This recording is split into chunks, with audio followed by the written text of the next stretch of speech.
Friends, NCERT science class 10 की इस video में आपका स्वागत है। इस वीडियो में आज हम पढ़ेंगे प्रकाश का अपवर्तन यानी रिफ्रैक्शन ऑफ लाइट। फ्रेंड्स, इस वीडियो में हम प्रकाश के अपवर्तन से रिलेटेड डिफरेंट टॉपिक्स के बारे में डिटेल में डिस्कशन करेंगे। तो आइए इस वीडियो को हम शुरू करते हैं। फ्रेंड्स, हमने पिछली वीडियो में प्रकाश के परावर्तन यानी रिफ्रैक्शन के बारे में जाना, लेकिन इस वीडियो में हम प्रकाश के अपवर्तन यानी रिफ्रैक्शन के बारे में जानेंगे। तो सबसे पहला जो सवाल आता है हमारे पास वह है कि प्रकाश का अपवर्तन क्या है। What is refraction of light. तो जैसा कि हम जानते हैं कि प्रकाश की जो किरण है ये एक स्ट्रेट लाइन में ट्रेवल करती है, एक सीधी रेखा में गमन करती है, लेकिन इसमें कितनी सच्चाई है। सबसे पहली बात तो यह है कि प्रकाश की किरणें एक सीधी रेखा में गमन तब तक करती हैं जब तक वह अपना माध्यम चेंज नहीं करती हैं।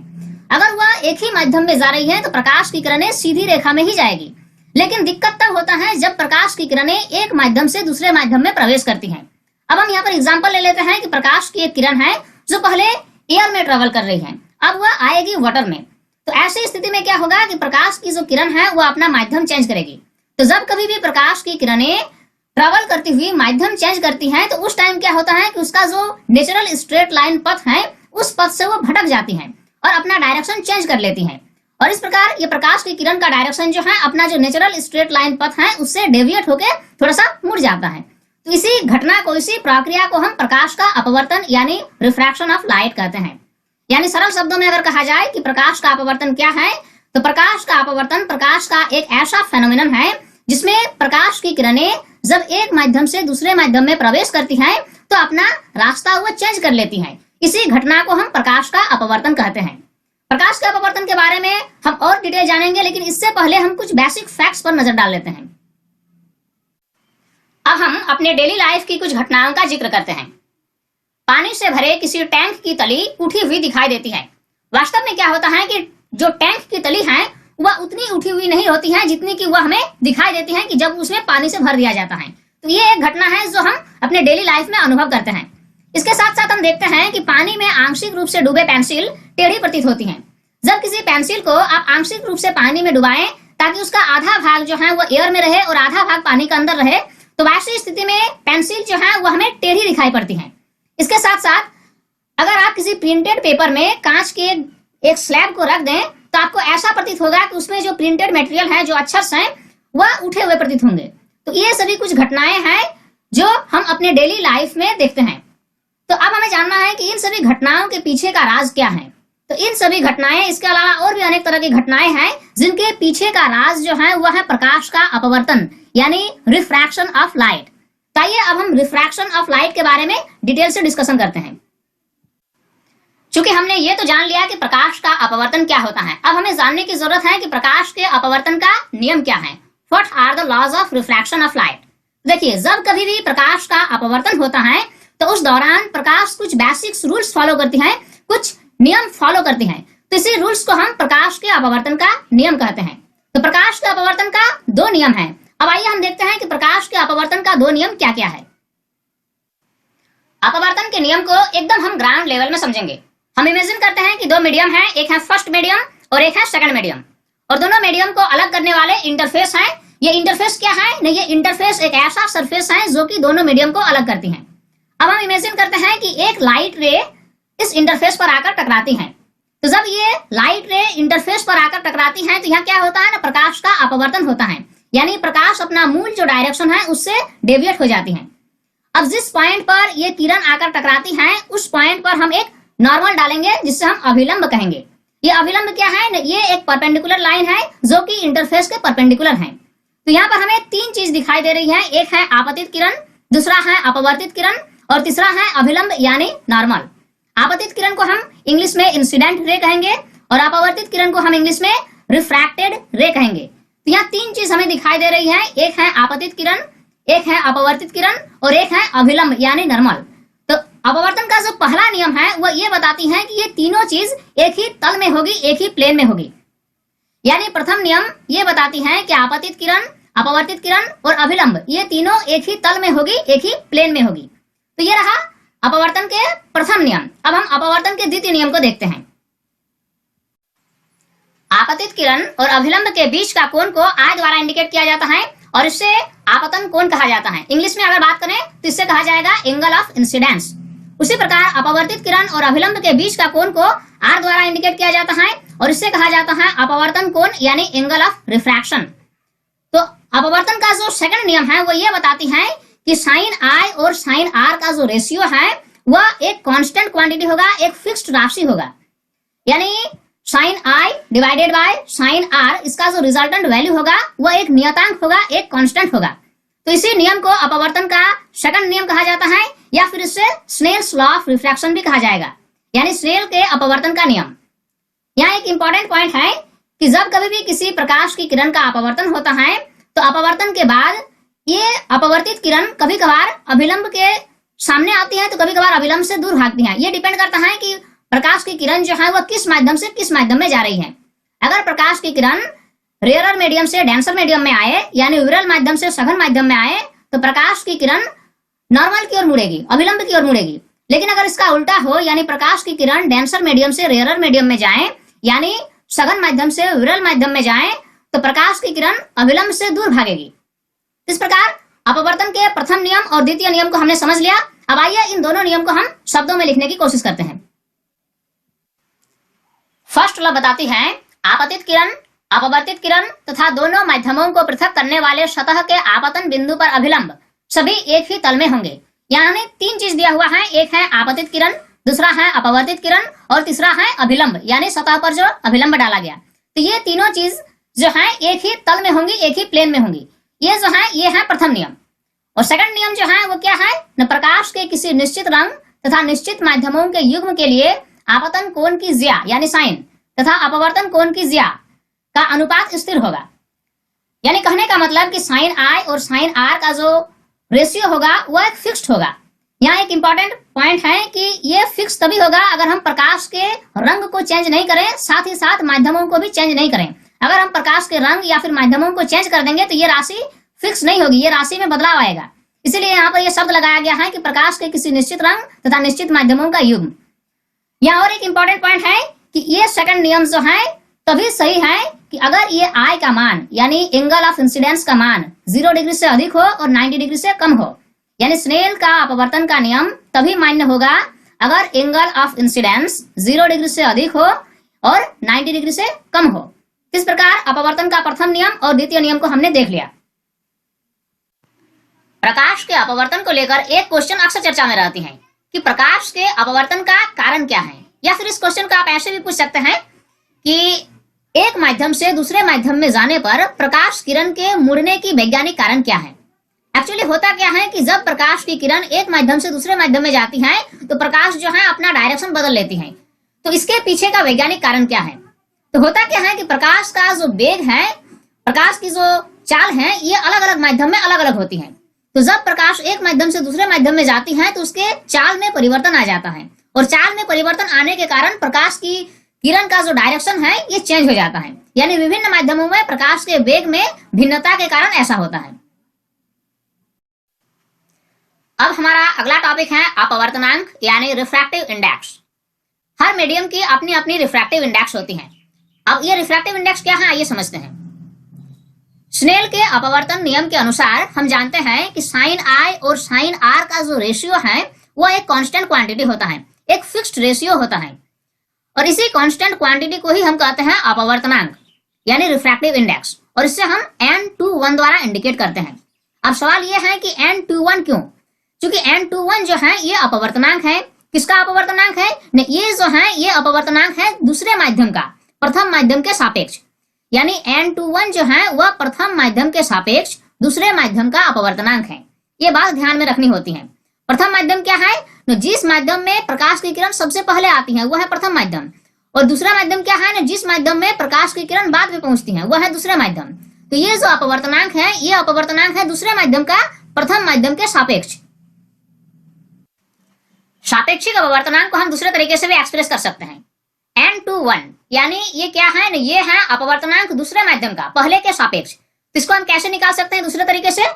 माध्यम 1 में प्रकाश की चाल उसको हम भागा दे देंगे माध्यम 2 में प्रकाश की चाल से। तो इस प्रकार हम दूसरे माध्यम का अपवर्तनांक पहले के सापेक्ष इस फॉर्मूला से निकाल सकते हैं। इसका उल्टा यानी अगर हमें निकालना हो n12 यानी प्रथम माध्यम का अपवर्तनांक दूसरे माध्यम के सापेक्ष, तो क्या करेंगे, माध्यम 2 में प्रकाश की चाल और उसको भागा दे देंगे माध्यम 1 में प्रकाश की चाल से। इस प्रकार सापेक्षिक अपवर्तनांक को हम इस प्रकार के फॉर्मूला से भी निकाल सकते हैं। अब तक हमने देखा कि किसी माध्यम का अपवर्तनांक किसी दूसरे माध्यम के सापेक्ष व्यक्त किया जाता है, लेकिन यहाँ पर है निरपेक्ष अपवर्तनांक यानी एब्सोल्यूट रिफ्रैक्टिव इंडेक्स। ये क्या है? जब किसी माध्यम का अपवर्तनांक निर्वात यानी वैक्यूम के सापेक्ष एक्सप्रेस किया जाता है तो वैसे अपवर्तनांक को हम निरपेक्ष अपवर्तनांक यानी एब्सोल्यूट रिफ्रैक्टिव इंडेक्स कहते हैं। जब किसी माध्यम का अपवर्तनांक निर्वात यानी वैक्यूम के सापेक्ष व्यक्त किया जाता है तो उसे निरपेक्ष अपवर्तनांक कहा जाता है। निरपेक्ष अपवर्तनांक के लिए फॉर्मूला हम यूज कर सकते हैं एन क्या है? ये है रिफ्रैक्टिव इंडेक्स यानी निरपेक्ष अपवर्तनांक। किसी भी माध्यम की निरपेक्ष अपवर्तनांक को एक्सप्रेस करने के लिए हम कौन सा फॉर्मूला लगाएंगे? निर्वात में प्रकाश की चाल, वैक्यूम में जो प्रकाश की चाल होती है 3 × 10⁸ मीटर पर सेकंड, उसको हम भागा दे देंगे माध्यम में प्रकाश की चाल, यानी जिस माध्यम का हमें निरपेक्ष अपवर्तनांक निकालना हो उस माध्यम में प्रकाश की जो चाल होगी उससे भागा दे देंगे और जो हमारा वैल्यू आएगा वही उस माध्यम की निरपेक्ष अपवर्तनांक होगी। एक क्वेश्चन आपके लिए, आपको बताना है कि अपवर्तनांक का इकाई क्या हो सकता है। क्योंकि हमने अभी तक ये नहीं बताया कि अपवर्तनांक की क्या इकाई हो सकती है या नहीं, और अगर इकाई है तो क्या है। तो इस क्वेश्चन का आंसर आपको कमेंट सेक्शन में बताना है कि अपवर्तनांक की क्या इकाई है, अगर है तो क्या इकाई है। अब हमारा अगला टॉपिक है गोलीय लेंस यानी स्फेरिकल लेंस। हम अपने डेली लाइफ में अनेक कार्यों को करने के लिए लेंस का यूज करते हैं। प्रिंटेड पेपर में अगर छोटे छोटे अक्षर को अगर हमें देखना हो तो हम मैग्नीफाइंग ग्लास का यूज करते हैं, ये भी एक तरह की लेंस है। उसी प्रकार लोग अपनी दृष्टि दोष को दूर करने के लिए चश्मे में लेंस का यूज करते हैं। यहाँ तक कि हम अपने लैब में जो माइक्रोस्कोप से छोटी चीजों को देखते हैं उसमें भी लेंस लगा हुआ रहता है। यानी कुल मिलाकर अगर हम कहें तो लेंस जो है हमारे जीवन का एक अभिन्न अंग बन चुका है। तो ये लेंस क्या है? लेंस जो है ये एक तरह का पारदर्शी माध्यम है जो 2 पृष्ठों से घिरा हुआ रहता है। इसमें हो सकता है कि दोनों पृष्ठ गोलीय हो या फिर कम से कम एक पृष्ठ गोलीय हो। तो ऐसे चीज को, ऐसे पदार्थ को हम लेंस कहेंगे। यानी 2 पृष्ठों से घिरा हुआ कोई पारदर्शी माध्यम जिसका एक या दोनों पृष्ठ गोलीय है लेंस कहलाता है। आमतौर पर 2 तरह के लेंस होते हैं। उत्तल लेंस, इसे कन्वेक्स लेंस भी कहा जाता है, और अवतल लेंस, इसे कनकेव लेंस भी कहा जाता है। उत्तल लेंस क्या होती है? ये बीच में मोटी होती है, किनारे किनारे पतली होती है। जो मैग्नीफाइंग ग्लास हम छोटे लिखावट को पढ़ने में यूज करते हैं वो क्या है? वो एक तरह का उत्तल लेंस है। अगर इसको हम छू के देखेंगे तो हमें पता चलेगा कि बीच वाली जो भाग है ये मोटी होती है और किनारे किनारे पतली होती है। तो ये जो है ये उत्तल लेंस है। अगर इसका हम डायग्राम बनाएंगे तो इसका डायग्राम इस तरह बनेगा। लेकिन अवतल लेंस जो होता है ये उसका उल्टा होता है, यानी बीच में जो है ये पतली होती है और किनारे किनारे मोटी होती है। यानी कहने का मतलब कि लेंस जो है ये आमतौर पर 2 तरह के होते हैं, कन्वेक्स लेंस और कनकेव लेंस। लेंस का एक साइड या फिर दोनों साइड गोलीय हो सकता है। अगर किसी उत्तल लेंस के दोनों साइड गोलीय हैं तो वैसे उत्तल लेंस को हम डबल कन्वेक्स लेंस या फिर हिंदी में द्विउत्तल लेंस कहेंगे। ठीक इसी प्रकार कनकेव लेंस के केस में अगर किसी अवतल लेंस के दोनों साइड अगर गोलीय हो तो वैसे अवतल लेंस को हम डबल कनकेव लेंस या फिर द्विअवतल लेंस कहेंगे। अब आइए देखते हैं कि लेंस जो है ये समांतर प्रकाश किरणों के साथ कैसा व्यवहार करती हैं। जब किसी उत्तल लेंस पर समांतर प्रकाश किरणें आपतित होती हैं तो अपवर्तन के बाद सभी प्रकाश किरणें प्रिंसिपल एक्सिस के किसी एक खास बिंदु पर मिल जाती हैं। यानी उत्तल लेंस जो है सभी किरणों को किसी एक बिंदु पर आकर मिला देती हैं। इसीलिए उत्तल लेंस को कन्वर्जिंग लेंस यानी अभिसारी लेंस भी कहा जाता है। ठीक इसी प्रकार अगर हम अवतल लेंस का उदाहरण लें तो अवतल लेंस जो है ये समांतर प्रकाश किरणों की बिंब को बिखेर देती हैं, जिसके कारण ये सभी प्रकाश की किरणें किसी एक बिंदु पर मिल नहीं पाती हैं और ये प्रकाश किरणें ऐसे प्रतीत होती हैं कि पीछे किसी बिंदु से निकल रही हैं। इसीलिए अवतल लेंस को डाइवर्जिंग लेंस यानी अपसारी लेंस भी कहा जाता है। लेंसों से संबंधित कुछ महत्वपूर्ण टर्म्स के बारे में अब हम जानेंगे। वक्रता केंद्र यानी सेंटर ऑफ कर्वेचर, मुख्य अक्ष यानी प्रिंसिपल एक्सिस, प्रकाशिक केंद्र जिसे हम इंग्लिश में ऑप्टिकल सेंटर कहते हैं, फोकस दूरी यानी फोकल लेंथ, और द्वारक यानी एपर्चर। किसी लेंस की वक्रता केंद्र, मुख्य अक्ष, प्रकाशिक केंद्र, फोकस दूरी और द्वारक क्या है इसके बारे में हमें जानकारी होनी चाहिए। किसी उत्तल लेंस यानी कन्वेक्स लेंस का उदाहरण लेकर हम पहले समझते हैं कि वक्रता केंद्र क्या है, यानी सेंटर ऑफ कर्वेचर क्या है। किसी उत्तल लेंस में दो सरफेस होती हैं, पहला और दूसरा। तो पहला सरफेस जो है ये भी किसी गोले का एक भाग है और उस गोले का जो केंद्र होगा उसे हम C1 द्वारा इंडिकेट करेंगे। ठीक उसी प्रकार दूसरा जो सरफेस है ये भी किसी एक गोले का भाग होगा और उसका जो केंद्र होगा उससे हम C2 द्वारा इंडिकेट करेंगे। तो ये जो दो बिंदु हैं C1 और C2, इसे ही हम कहते हैं वक्रता केंद्र यानी सेंटर ऑफ कर्वेचर। अब इन दोनों बिंदुओं को मिलाने वाली सरल रेखा जो होगी, स्ट्रेट लाइन जो होगी, उससे हम कहेंगे प्रिंसिपल एक्सिस। इस प्रकार किसी लेंस के प्रिंसिपल एक्सिस और सेंटर ऑफ कर्वेचर क्या है हमने समझ लिया। अब हम समझेंगे कि किसी लेंस की फोकस दूरी क्या है, फोकल लेंथ क्या है। किसी लेंस की जो मिडिल पॉइंट है उससे हम कहेंगे प्रकाशिक केंद्र यानी ऑप्टिकल सेंटर। दर्पण के केस में हमने देखा कि किसी दर्पण का जो मिडिल पॉइंट है उसको हमने पोल यानी ध्रुव कहा, लेकिन लेंस के केस में जो मिडिल पॉइंट है उस पॉइंट को हम ऑप्टिकल सेंटर यानी प्रकाशिक केंद्र कहेंगे। अब इस लेंस का एग्जांपल लेकर हम फोकस दूरी को समझने की कोशिश करते हैं। जब इस लेंस पर समानांतर प्रकाश किरणें आपतित हो रही हैं, तो अपवर्तन के बाद ये सभी प्रकाश किरणें प्रिंसिपल एक्सिस के किसी एक खास बिंदु पर मिल जाती हैं और जिस बिंदु पर ये सभी प्रकाश किरणें एक दूसरे से मिलती है उस बिंदु को F द्वारा इंडिकेट कहा जाता है और जिसे मुख्य फोकस यानी प्रिंसिपल फोकस कहा जाता है। तब फोकस दूरी क्या है? न फोकस दूरी ऑप्टिकल सेंटर और मुख्य फोकस के बीच का जो डिस्टेंस है, इसी डिस्टेंस को हम फोकल लेंथ यानी फोकस दूरी कहेंगे। अगर प्रकाश की किरणों को हम विपरीत दिशा से आपतित कराएं तो क्या होगा? अपवर्तन के बाद ये सभी प्रकाश की किरणें प्रिंसिपल एक्सिस के किसी एक खास बिंदु पर लेफ्ट साइड में आकर मिलेंगी और इसी पॉइंट को हम F द्वारा इंडिकेट करेंगे और F और ऑप्टिकल सेंटर के बीच का जो डिस्टेंस होगा उसी डिस्टेंस को हम फोकल लेंथ यानी फोकस दूरी कहेंगे। तो हमने क्या देखा कि किसी भी लेंस के दो मुख्य फोकस होते हैं, एक लेफ्ट साइड में और एक राइट साइड में। अब ये इमेजिन करते हैं कि एक उत्तल लेंस है, तो इसकी जो लेफ्ट साइड में जो मुख्य फोकस होगी उससे हम F1 द्वारा इंडिकेट करेंगे और राइट साइड में जो मुख्य फोकस होगी उससे हम F2 द्वारा इंडिकेट करेंगे। यानी हम कह सकते हैं कि किसी भी लेंस के दो मुख्य फोकस हो सकते हैं, एक लेफ्ट साइड में और एक राइट साइड में। ठीक इसी प्रकार अब हम कनकेव लेंस यानी अवतल दर्पण के केस में देखते हैं। जब किसी अवतल दर्पण पर समानांतर प्रकाश किरणें आपतित होती हैं, तो अपवर्तन के बाद ये सभी प्रकाश किरणें डाइवर्स हो जाती हैं और डाइवर्स होने के कारण ये सभी प्रकाश किरणें किसी एक खास बिंदु पर मिल नहीं पाती हैं और ऐसा प्रतीत होता है कि अपवर्तन के बाद ये सभी प्रकाश किरणें लेंस के पीछे किसी एक खास बिंदु से निकल रही हो। तो इसी बिंदु को जहां से प्रकाश की किरणें निकलती हुई प्रतीत हो रही हैं, उस बिंदु को इस लेंस का मुख्य फोकस कहा जाता है, जिसे F द्वारा इंडिकेट किया जाता है। और ये मुख्य फोकस और ऑप्टिकल सेंटर के बीच का जो डिस्टेंस है उस डिस्टेंस को हम फोकल लेंथ यानी फोकस दूरी कहेंगे, जिसे F द्वारा इंडिकेट किया गया है। अगर हम प्रकाश की किरणों को विपरीत दिशा से आपतित कराएं तो क्या होगा? न प्रकाश की किरणें अपवर्तन के बाद डाइवर्स हो जाएगी और ये सभी किरणें ऐसे प्रतीत होगी कि राइट साइड के किसी एक खास पॉइंट से सभी प्रकाश की किरणें निकल रही हैं। तो इसी पॉइंट को हम F द्वारा इंडिकेट करेंगे, जो कि लेंस का मुख्य फोकस होगा। तो डायग्राम से हमें पता चला कि उत्तल लेंस की भांति ही अवतल लेंस में भी दो मुख्य फोकस होते हैं। जो लेफ्ट साइड में होती है उससे F1 द्वारा इंडिकेट किया जाता है और जो राइट साइड में होती है उससे F2 द्वारा इंडिकेट किया जाता है। तो चाहे लेंस कोई भी हो, उत्तल लेंस हो या अवतल लेंस हो, लेंस के दो मुख्य फोकस होते हैं।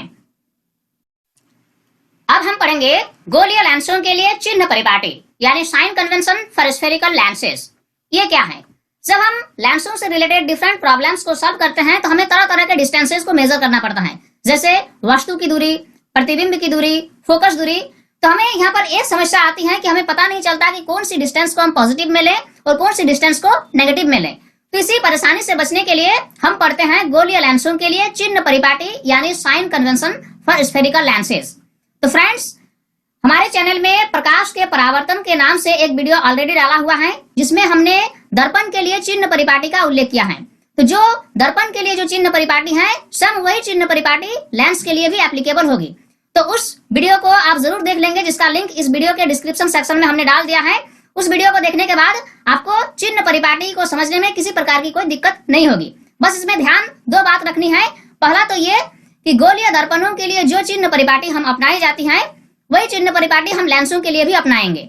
और दूसरी बात क्या है कि दर्पण में सभी दूरियां ध्रुव से नापी जाती हैं, लेकिन लेंस के केस में सभी दूरियां प्रकाशिक केंद्र यानी ऑप्टिकल सेंटर से नापी जाएंगी। बस ये 2 पॉइंट ही आपको याद रखना है, यानी चिन्ह परिपाटी चाहे मिरर का हो या लेंस का हो सेम होगी। अब हम देखेंगे लेंस फॉर्मूला।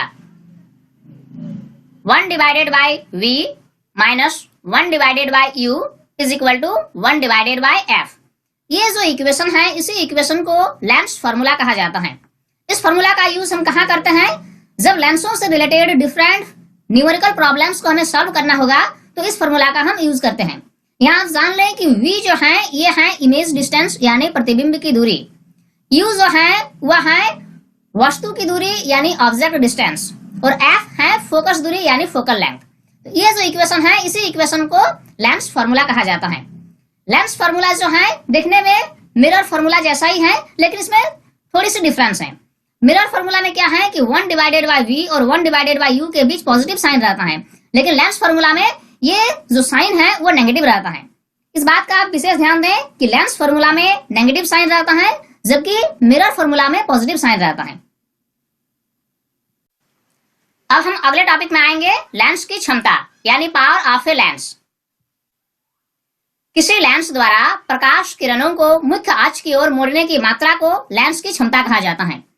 कोई भी लेंस की पावर क्या है न वह लेंस प्रकाश की किरणों को मुख्य अक्ष की ओर कितनी मात्रा में मोड़ पा रही है, उसी के द्वारा उसका पावर का आकलन किया जाता है। अगर कोई लेंस प्रकाश की किरणों को मुख्य अक्ष की ओर ज्यादा मोड़ पा रही है तो उसका क्षमता अधिक होगा, और अगर किसी लेंस जो है ये प्रकाश की किरणों को ज्यादा मोड़ नहीं पाती है तो उसकी क्षमता कम होगी।